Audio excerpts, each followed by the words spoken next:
Eh bien, c'est pour la première de Prenez-en de la graine, Marc Aymon, en direct, enregistré. J'aime bien la formule. Ouais, moi aussi, ouais, c'est cool. Mais d'avoir du monde comme ça, c'est bien. Enfin, c'est bien parce que c'est intimidant. Donc Je vous rassure, c'est aussi intimidant pour moi. C'est la première fois que je me retrouve à l'intérieur de mon propre média. Je peux véritablement décider, sans aucune contrainte, ce que je fais à l'intérieur d'une émission. Et paradoxalement, la liberté, elle est un peu comme votre chanson. On sort soudainement, on est dans un virage, et puis elle peut faire peur. Est-ce que votre liberté aussi, quand vous avez décidé à un moment, voilà, c'est mon truc, je vais vivre de ça et j'en assume les conséquences, mais alors j'ai trouvé à mettre à zéro. Oui, on est toujours un peu en train de se poser la question, si c'est le bon choix ou pas, avant d'avoir une réelle... là, j'ai l'impression toujours que cette reconnaissance, la reconnaissance d'être en sécurité et d'avoir une réponse qui te mette clairement à l'abri, je l'ai pas encore eu, donc je suis un peu toujours en train de me demander si c'est la bonne route. Puis en même temps, comme je considère que j'étais vraiment un chien à trois pattes, je me dis que c'est déjà incroyable que j'ai 33 ans, que j'ai déjà les guitares de mes rêves, que je rencontre, que durant tout mon parcours j'essaie de rencontrer les personnes qui m'ont donné envie de faire ce métier, qu'ils soient chanteurs, dessinateurs de bande dessinée, acteur, écrivain. Vous êtes déjà comme un privilégié, vous vous considérez en tant que tel? Je me considère comme un immense privilégié et parfois on me le rappelle. Comment? Tout simplement la personne avec laquelle je vis me dit non mais t'as vu là que t'as été faire de la moto avec ton dessinateur de BD préféré, alors que quand j'étais petit je rêvais que Franck Margerin me fasse une pochette de disque, et puis un jour, puis aujourd'hui quand je suis à Paris, je vais faire de la moto avec lui, puis il m'a fait une affiche, et puis tout ça parce qu'à un moment donné, j'ai pris une guitare, j'ai chanté, ça lui a parlé, donc c'est hyper privilégié de pouvoir réaliser ces... on n'imagine pas que vous êtes dans son style à Margerin. Lui, ça serait plutôt rock'n'roll et Santiago. Ouais, il est assez folk aussi.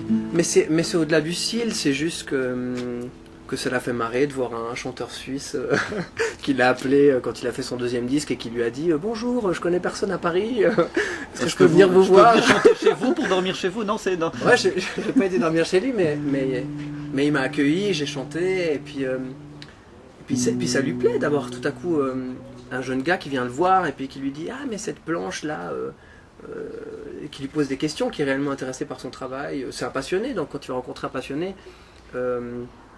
ça va lui parler, et c'est pour ça que mon métier est encore plus, je sais pas encore trop comment je vais pouvoir exploser le genre, mais j'adore des artistes contemporains comme Christian Boltanski ou comme Giuseppe Pennone. Alors Pennone, il faut imaginer que c'est quelqu'un qui va remonter le fil d'une rivière, qui va trouver une pierre qui a été taillée, polie par l'eau, et qui va remonter le courant jusqu'à trouver le rocher d'où cette pierre s'est décrochée, qui va lui-même tailler une pierre à l'identique de ce même rocher, et qui va appeler ce projet Être Fleuve.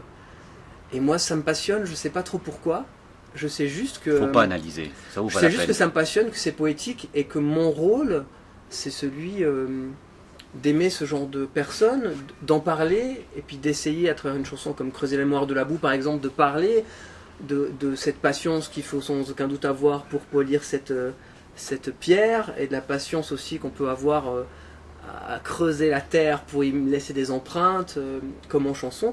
Une bonne chanson, c'est une chanson qui laisse une empreinte justement, oui, voilà, puis que les gens peuvent prendre avec eux, et qui va nous apprendre quelque chose, donc qui va nous être utile. Je vous sens toujours sincère et pas calculateur. Non, jamais. Ouais. Vous n'êtes pas un manipulateur, en fait, vous êtes brut de décoffrage avec vos émotions, vous trichez pas. Non, là je joue quand même... je suis un personnage, quoi. Un petit peu. C'est un personnage public. Enfin, j'essaie d'être un personnage solaire, quoi, sympa. C'est vrai que des fois, peut-être qu'on n'a pas envie de parler aussi. Enfin, je sais pas. On va en parler, vous avez dû le faire avec la sortie de votre dernier disque. Ouais. Et là, vous n'avez pas à vous plaindre, honnêtement. Je pense qu'il n'y a pas un seul média qui a échappé à Marc Aymon. Ouais, mais ça vient aussi de cet artisanat qui est celui d'appeler soi-même les journalistes et de les rencontrer. Et au bout d'un moment, au bout de 4 disques, quand ils nous voient faire ce travail avec chaque fois, faire ce travail en en remettant à chaque fois en question et en creusant un peu plus la mine à chaque fois. Je crois que en tout cas les journalistes qui me suivent, ils aiment bien ça et donc ils me laissent de la place, ce qui est vraiment effectivement rare pour un chanteur suisse. Et qu'est-ce qui vous manque au niveau médiatique ou au niveau artistique? Ah, alors moi je pense qu'il me manque, c'est un agent immobilier qui mette un demi-million sur moi et puis qu'on s'achète plein d'encarts publicitaires et qu'on achète des passages radio et tout ça, ou je sais pas. Ouais, ou... L'appel est lancé, c'est ça que vous êtes en train de faire en gros? Non. Marc Aymon cherche sponsor, mécène, et plus si affinité. Qui fait ça après, il faut être sûr de toujours lui plaire et ça c'est compliqué parce que forcément que si on a un mécène très important qui est là, il faut toujours lui plaire, il faut toujours être un peu à sa botte. Et je crois que justement, comme on le disait, moi dans mes projets, chaque fois je crois que je vais bifurquer, donc je risque de ne plus lui plaire après. Mais c'est peut-être pour ça que ça marche d'une manière artisanale et petite, c'est que peut-être que je me disperse trop, je sais pas. On va revenir à l'enregistrement de votre dernier disque. C'était il y a quasiment une année. Non. Si, juillet, ah oui, bien août, sûr, l'enregistrement. Et c'est vrai que l'endroit où vous avez été enregistré, ce disque, il a une ambiance particulière. Oui, alors ça a été fait de manière très instinctive. D'abord, je considère que quand on va enregistrer dans un lieu, ce lieu peut déteindre sur notre musique. Donc au début, je voulais enregistrer dans un monastère corse. Le monastère San Francesco, hyper beau, avec des immenses murs, des immenses plafonds. Et puis, c'était assez compliqué parce qu'en fait, quand on enregistre, il faut beaucoup de matériel. Donc il fallait y aller avec un gros camion. Et moi, n'étais pas trop d'accord, quoi. Ouais, c'était un peu compliqué. Donc j'ai trouvé une sorte de réponse à ce lieu qui est une maison du 19e à La Frette-sur-Seine, qui s'appelle le studio La Frette, qui est un lieu assez réputé et qui est justement une maison avec un immense jardin, avec des oiseaux qui chantent, avec des vinyles, avec du parquet, avec une cuisinière qui nous fait à manger, avec des grandes chambres et une baignoire. Et puis c'est vrai que c'était très beau d'aller là-bas habillé avec des costards et puis d'avoir choisi des musiciens très classe, que j'aime beaucoup, que je considère vraiment qui sont des grands, et de leur dire voilà, qu'est-ce qui se passe si on enregistre durant 5 jours vraiment les bases de ce disque en essayant d'être honnête, sans retouche, avec des vieux micros analogiques, avec des vieilles guitares plus vieilles que nous, et puis en se regardant, en ne calculant pas. Donc c'est vrai que en fait c'est aussi peut-être pour ça que les choses restent petites, mais en même temps quand on fait un projet comme ça, c'est magnifique parce qu'on est avec des musiciens qu'on aime, on est dans un lieu auquel on a envie de ressembler et on n'est pas dans la recherche d'un résultat, on est dans une recherche d'authenticité. Et pour être authentique, je crois qu'il faut pas calculer, quoi. Il faut juste être. Et ce genre de personnes avec qui j'étais, ils m'ont un peu remis à l'ordre à un moment donné, en tout cas au début, ils m'ont dit attends, laisse-toi faire un peu, vas-y chante. Lâche prise. Lâche prise. Et donc comme c'est des gens que j'aime beaucoup, j'ai fait ce qu'ils m'ont dit. Marc Aymon, je peux enfin vous dire pourquoi vous êtes là. Quand on s'est vu il y a quelques mois pour faire une interview dans PG Investigation, je vous ai laissé commenter des photos qui ont été prises durant cet enregistrement. Et en dessous de la première photo où on voit l'endroit que vous décrivez, il y a cette phrase que vous avez relue et que vous avez approuvée. Vous dites, on a enregistré et on a mangé très bien des produits issus du jardin et moi j'ai apporté de la viande séchée et quelques bouteilles. Oui, parce que pour convaincre les gens, quand tu arrives à Paris, que tu as fait un trajet, que tu amènes une bouteille de vin et de la viande séchée, les gens ils disent oui après un peu plus facilement. Enfin c'est cool quoi. Donc c'était cool d'amener des produits de la région, c'était cool d'avoir cette cuisinière qui nous faisait des tartes aux légumes et puis ça correspondait à des valeurs saines comme celle de ce lieu. Vous êtes très branché à ce niveau-là, bio, nourriture saine, pas trop? Oui, ouais, un petit peu quoi. Ouais, mais après quand on est souvent sur les routes, c'est difficile de bien manger aussi.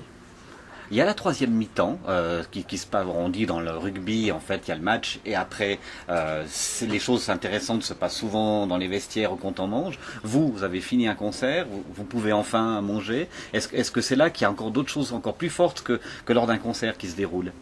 Non, ce qui se passe lors de concerts me surprend à chaque fois et me submerge encore, toujours. Et souvent c'est assez touchant parce que en fait, on fait des trucs, quelqu'un nous demande... Dernièrement j'ai eu ça à Milan en fait, on parlait de quelqu'un d'aveugle qui est avec nous, Claude. J'étais à Milan et à un moment donné, y a un mec qui arrive et qui dit est-ce que je peux monter sur scène?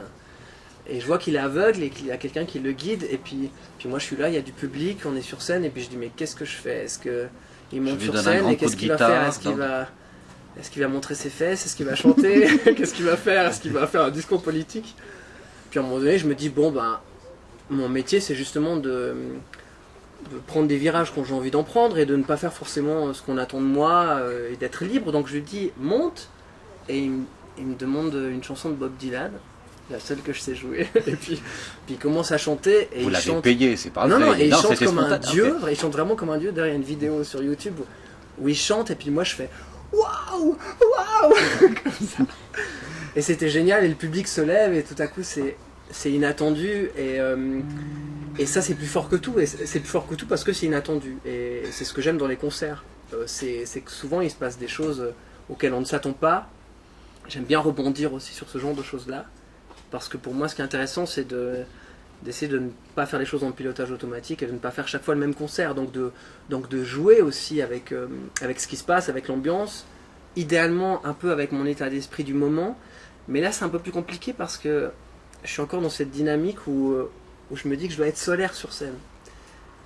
Alors que quand je vais voir un chanteur comme Jean-Louis Murat, j'ai vraiment l'impression par exemple que c'est quelqu'un, c'est quelqu'un qui va être exactement comme il a envie d'être.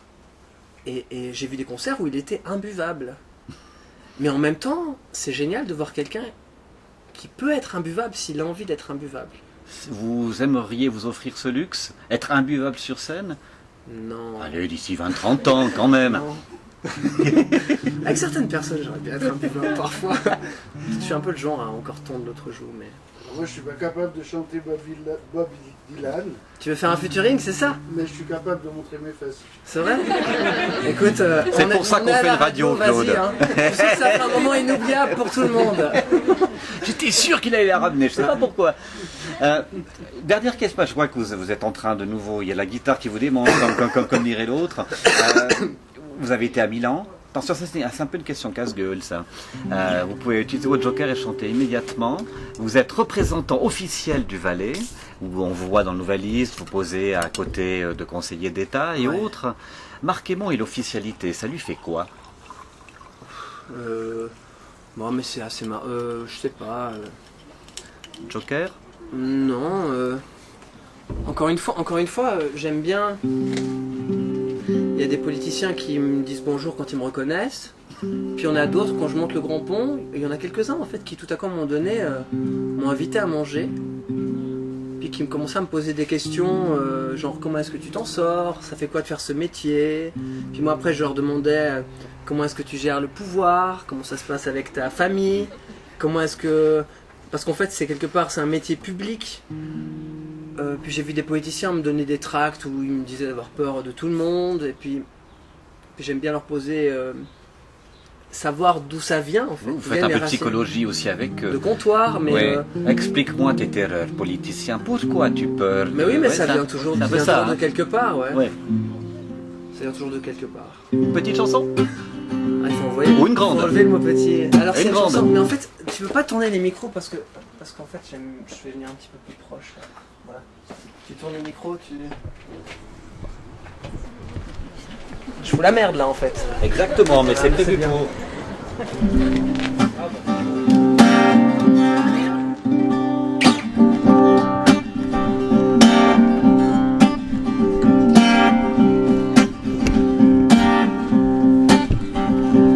Ça n'est pas difficile, rien n'est plus facile de se faire des idées, de se tromper.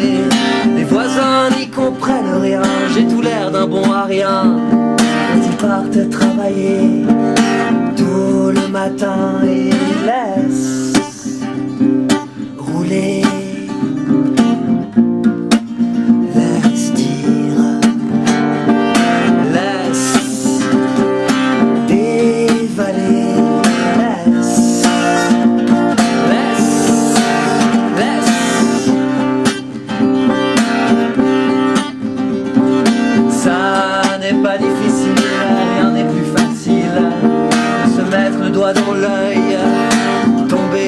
l'écueil. Tu me trouves désert.